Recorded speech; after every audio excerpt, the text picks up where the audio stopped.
चंद दिन कबल मैंने एक वीडियो बनाई थी, मोटापा किस तरह से ख़त्म करें। अल्हम्दुलिल्लाह उसका रिस्पांस इतना अच्छा आया और उसके जवाब में जो कमेंट्स आए हैं उनकी रोशनी में आज कंप्लीट वीडियो बना रहा हूँ।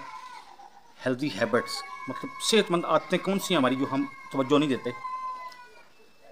जब 30 साल से उम्र ऊपर जाती है ना, तो चाहे हमारी शादी हुई हुई है या नहीं हुई हुई, चाहे आप खातून हैं चाहे मर्द हैं, माएँ बहनें, लड़के जवान, उनको ये आदतें अपना लेनी चाहिए। सबसे पहले तो चाहे आप कुकिंग ऑयल इस्तेमाल करते हैं, चाहे आप घी इस्तेमाल करते हैं, चाहे आप देसी घी इस्तेमाल करते हैं, चिकनाई को कम से कम कर दें। यानी एक तो आपके लिए बहुत अच्छा होता है पराठा, आपने खाना है पराठा, आप खाते हैं, बिल्कुल हम खाते हैं, सारे खाते हैं।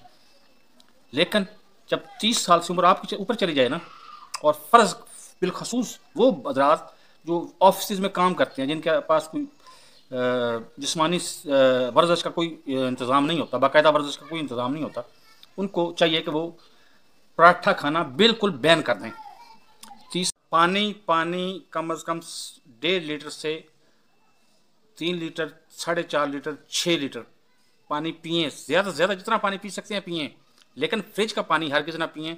नॉर्मल टेम्परेचर वाला पानी या नीम गर्म पानी, आप हो सके तो नीम गर्म तो बहुत ही ज़बरदस्त चीज़ है ना, तो पानी आप ज़्यादा से ज़्यादा पिए, और साफ़ सुथरा पानी और नॉर्मल टेम्परेचर वाला पानी। और तीसरे नंबर पर रात का खाना। रात का खाना आप सोने से कम 3 घंटे पहले खाएं, और खाने के बाद आप कम से कम आधा किलोमीटर वॉक ज़रूर करें।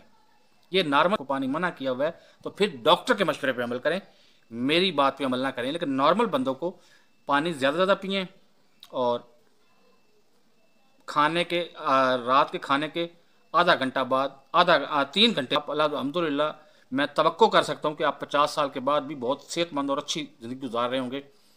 तो अगर आपको मेरी ये मालूमात अच्छी लगी हैं और पसंद आई हैं, तो मेरे चैनल को सब्सक्राइब कर दें और साथ लगे बेल आइकन को दबा के नोटिफिकेशन को ऑन कर दें, ताकि मेरी हर नई आने वाली वीडियो को नोटिफिकेशन आपको बर वक्त मिल सके। अल्लाह हाफिज़।